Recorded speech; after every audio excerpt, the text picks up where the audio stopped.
O Brasil é conhecido como um país da diversidade étnico-racial. Só o número de pretos e pardos, segundo o IBGE, é superior a 50% da população. Mas esse número não é refletido nos conteúdos exibidos na televisão brasileira, onde a representação dos negros é mínima e, em muitos casos, como estereótipos que reforçam o preconceito. É sobre isso que eu converso com a apresentadora do telejornal Repórter Brasil, da TV Brasil. Ela é mais que um rosto negro bonito na TV. É linda, é jornalista competente e militante da questão racial, Luciana Barreto. Luciana, obrigado por ter vindo. Prazer é meu, Ricardo. E para a gente começar esse papo, vamos aqui assistir um momento bastante especial. Porque o olhar do cameraman, e eu acho, pelo menos a minha experiência de televisão, nunca vi ninguém indicar nada disso, mas indica-se assim, a gente mostra na TV o quê? O belo. Sim, compreende isso? Está explicado já, né? O olhar pessoal do cameraman na hora de focar o belo, vê a passista branca. Você compreende isso? Porque na formação dele, é esse o olhar que ele compreende, que ele entende como belo. Não existe, nunca vi nenhuma orientação racista de você mostra isso ou mostra aquilo. Mas existe a orientação de foca bonito, que é o carnaval. Você compreende isso?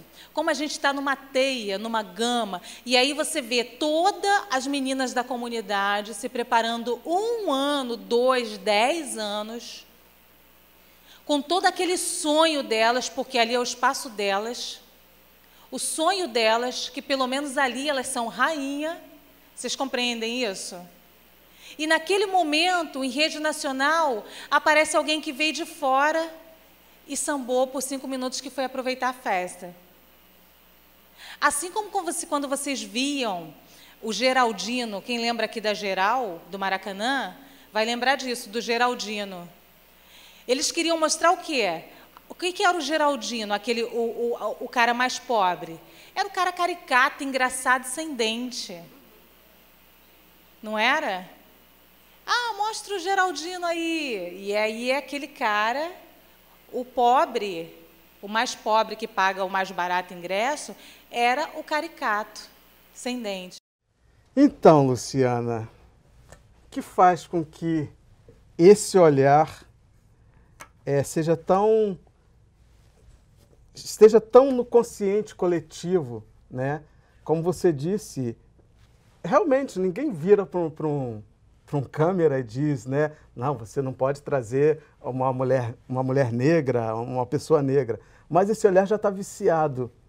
O que é isso? O que acontece? Por que acontece isso? A minha fala nesse momento aí, que eu nem sabia que estava sendo gravada, agora que eu percebi, mas a minha fala trazia exatamente, era um problema muito grande da sociedade brasileira, trazia a dimensão do problema racial no Brasil. A dimensão do inconsciente. Eu costumo falar muito da televisão, que é a minha área, né? Então eu costumo falar muito como a televisão precisa trabalhar essa temática. Então eu estava trazendo, na verdade, um exemplo de como isso é muito complexo, muito maior do que uma orientação ideológica, né? O racismo é uma ideologia. Eu estou falando de como essa ideologia engloba, impregnada em toda a sociedade, é um problema complexo que precisa ser tratado em todos os âmbitos.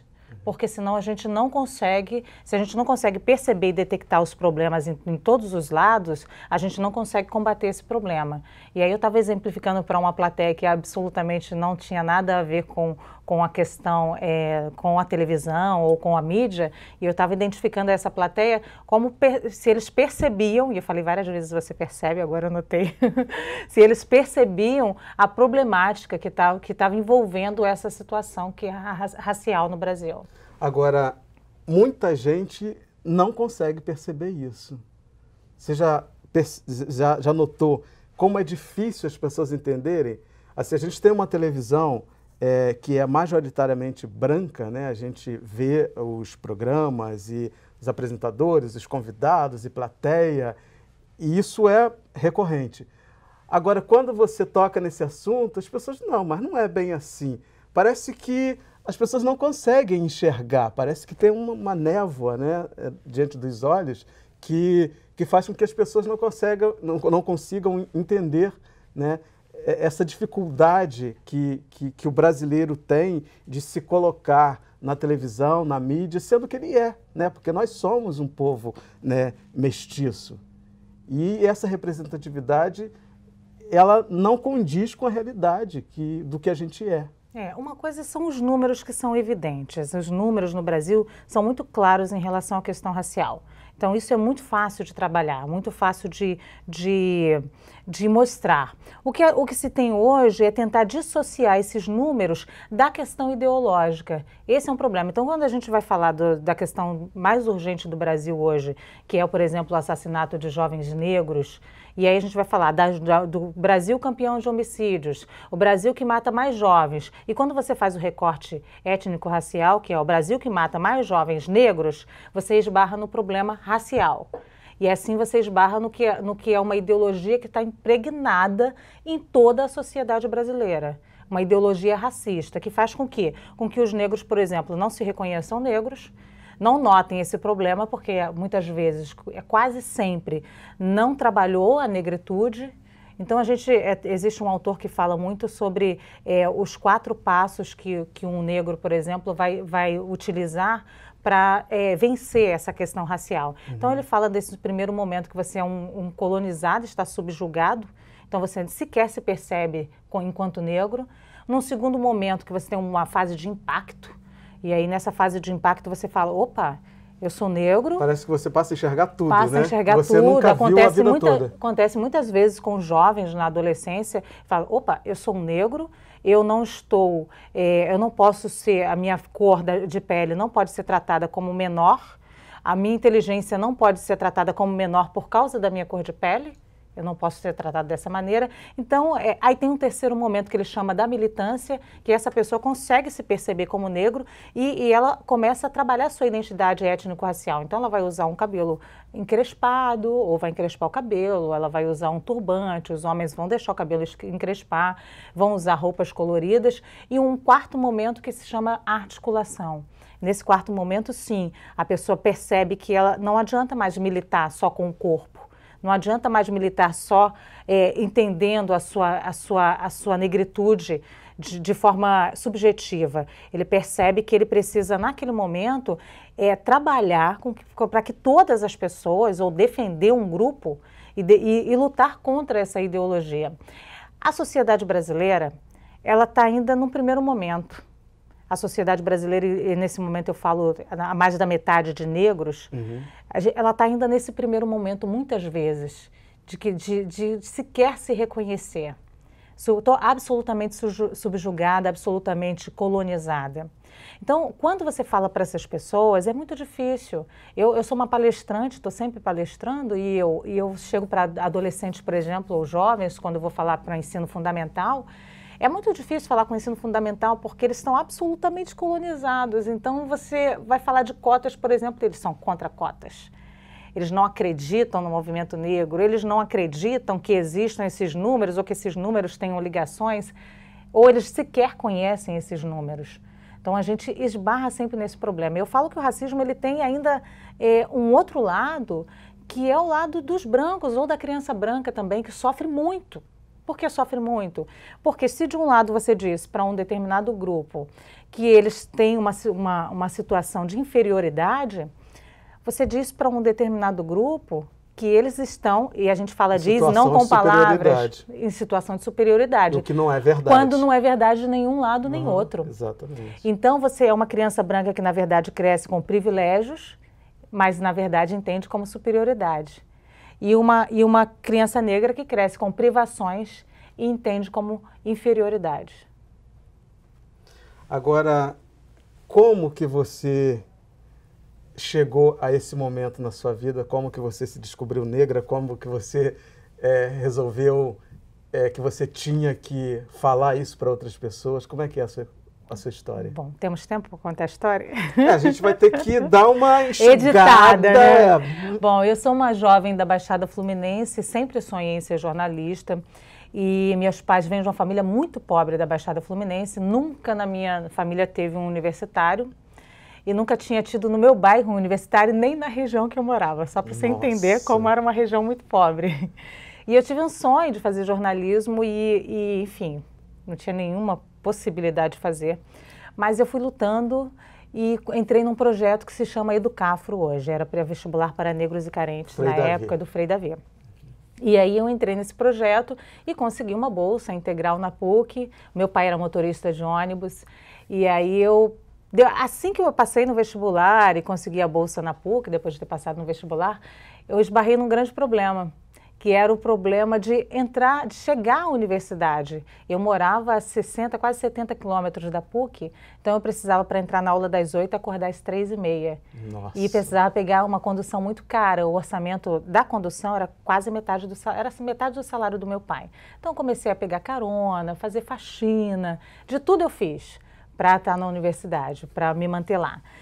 E nesse momento, era um momento que eu costumo dizer que era um momento de construção da minha identidade. Ainda não existia a Luciana perceptiva dessa questão, não existia a Luciana nem do impacto. Acho que era o momento do impacto, que eu percebia, me percebia enquanto negra, percebia as dificuldades, percebia o que era sair do ninho.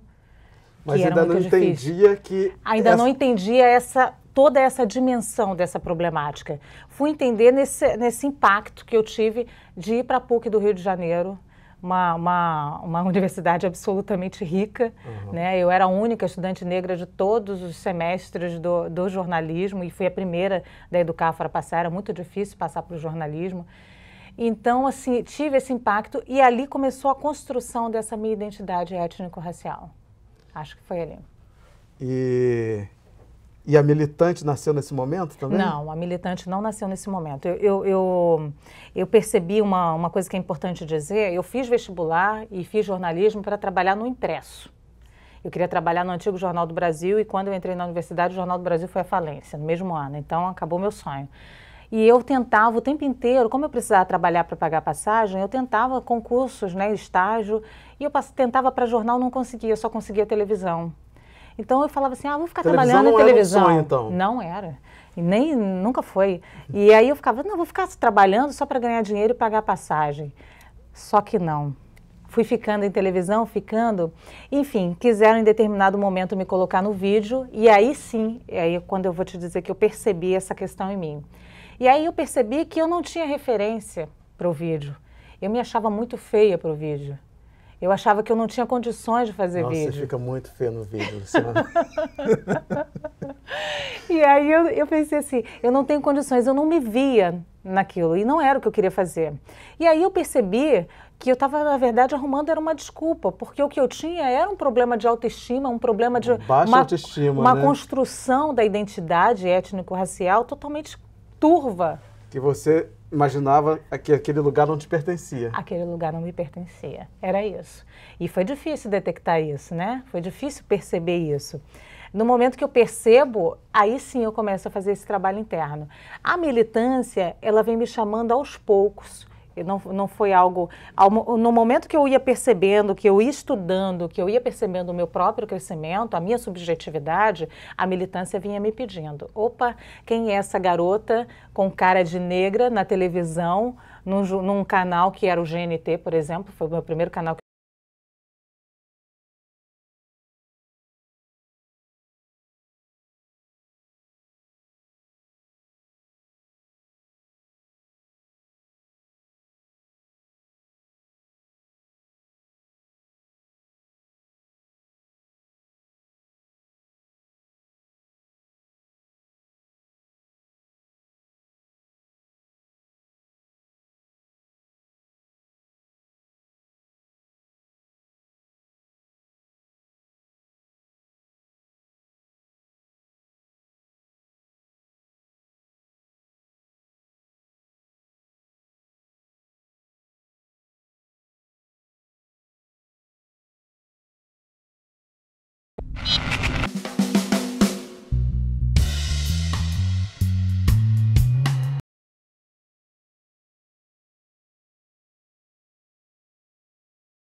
e aos pouquinhos a feira ela vai conseguindo fazer essa inserção dentro do local, dentro da pavuna, da comunidade. E é muito bacana, é muito importante, eu fico muito feliz de estar fazendo parte disso tudo, dessa galera, desses jovens que se uniram, se juntaram e realizaram um sonho, um objetivo em comum.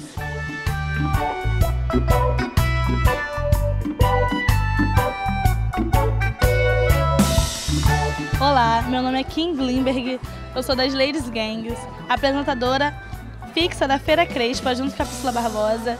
Aí hoje ainda, que dia 8 de março, Dia Internacional da Mulher, um dia muito importante, está tendo um debate sobre a afirmação da mulher negra no mercado de trabalho, que é uma coisa muito importante, uma coisa que todo mundo aqui tem que estar ciente, porque além de ser negra, nós somos mulheres.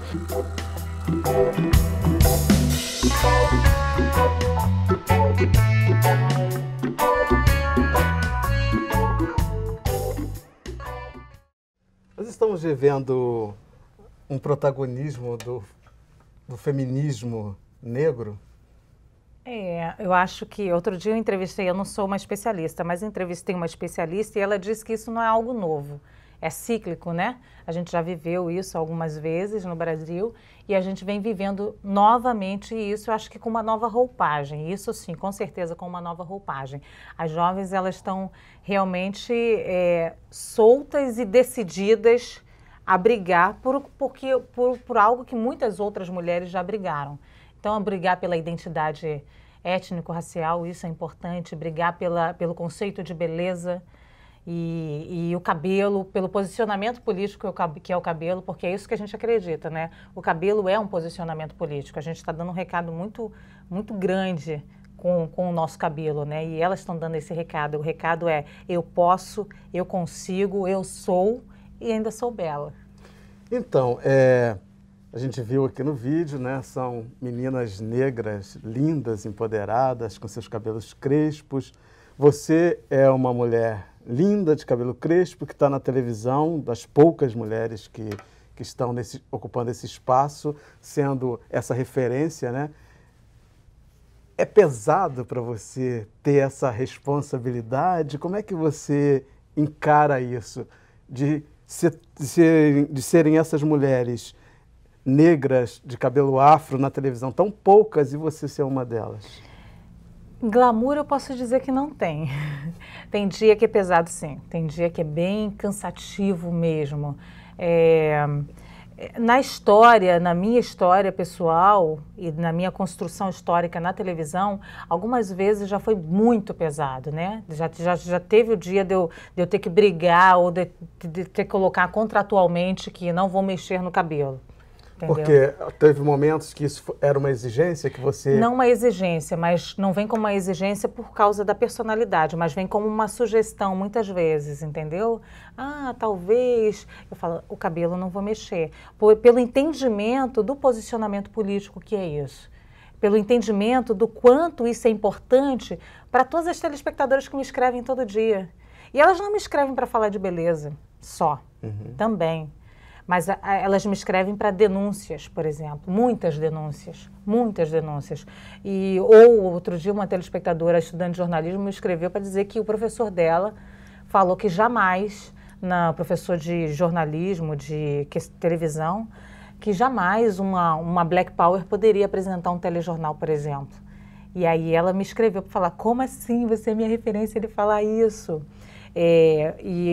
Isso sim é a construção racista que a gente está falando, que eu estava tentando explicar. Ela está em todos os lugares da sociedade. É a construção que restringe o espaço para que o negro não chegue em determinado espaço, né? Restringe de uma maneira legal, a gente vai dizer, legal pelas leis, né? pela legislação, digamos assim, porque restringe por quê? Porque cria regras. E isso faz com que outros não sonhem com aquilo ou não tenham a possibilidade de ocupar esse espaço. São regras que excluem, né? Regras que excluem. Eu tenho uma amiga jornalista que ela ouviu de uma editora da televisão: repórter tem que ter cabelo liso. Sim, isso Ou seja, muito comum. Se ela é negra e tem cabelo crespo, então não serve para ser repórter. Não serve para ser repórter. Ou então ela vai ter que violar a identidade étnico-racial dela. Querendo ou não, eu não sou a defensora do cabelo crespo. Eu sou a defensora de que as pessoas têm que ser o que elas querem ser. Elas precisam se sentir bem. Elas precisam ser aceitas como elas são.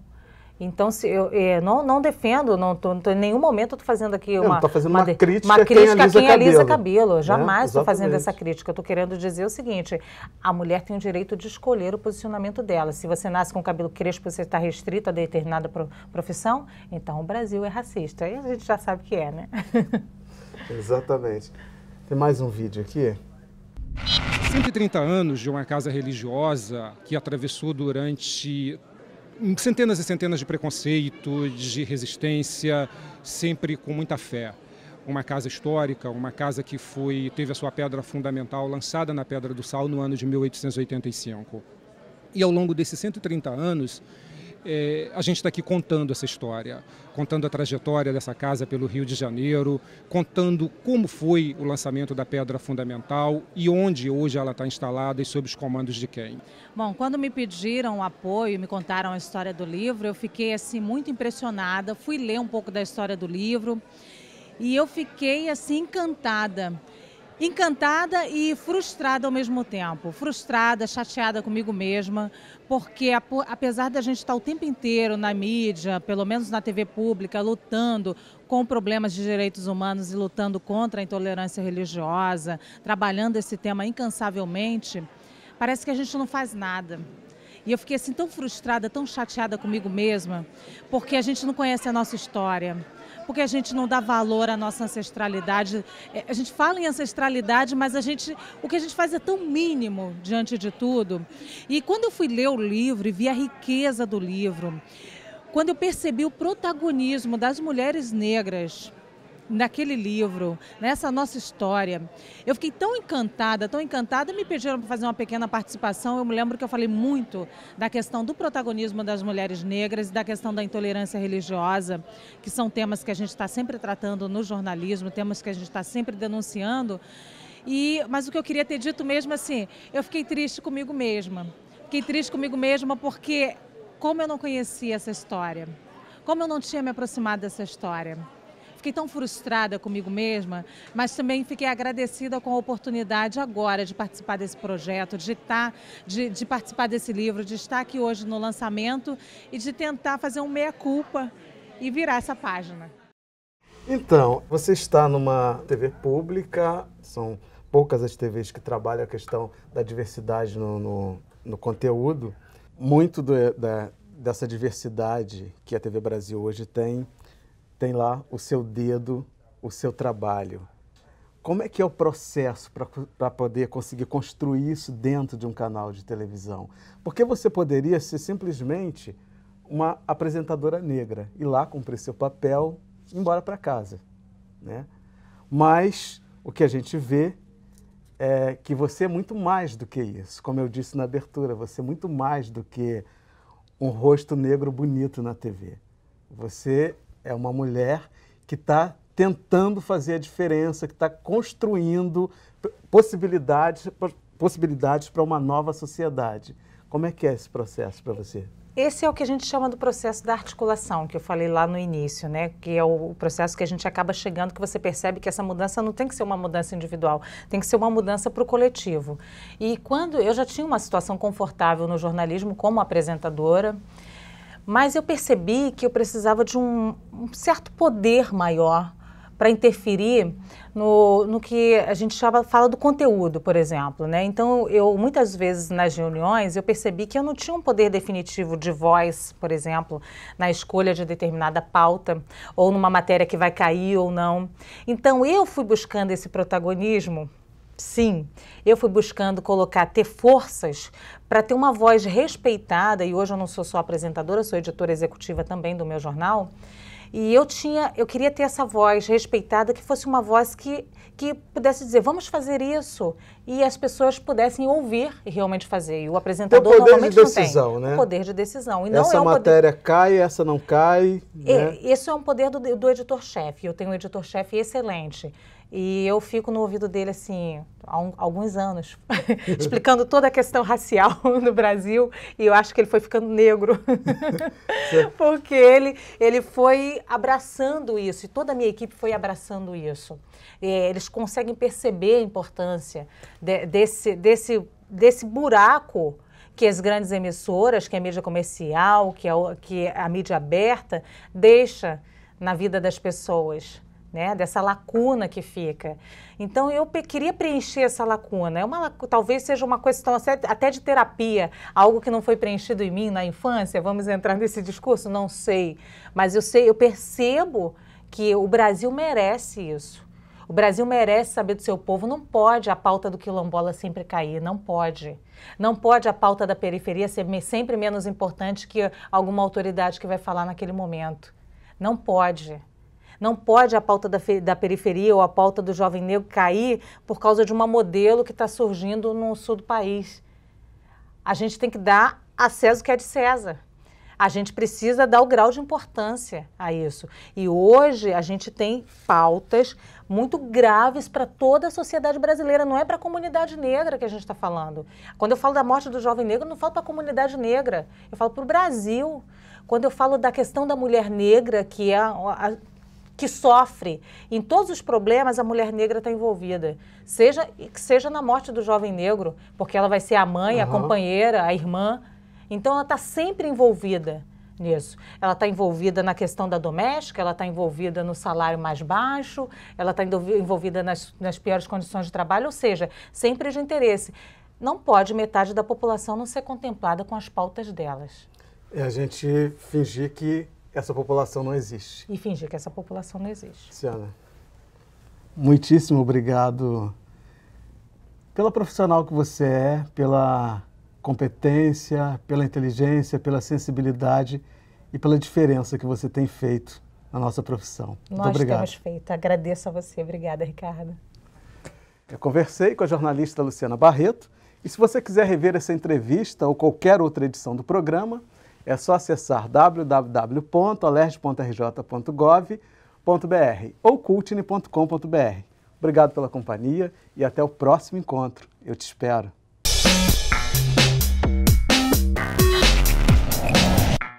Eu me chamo Ruth. Eu espero um dia realmente fazer uma coisa, um papel, uma vivência de gente sem a marca ser negro, branco, azul, cor-de-rosa. E quem sabe que algum dia consiga.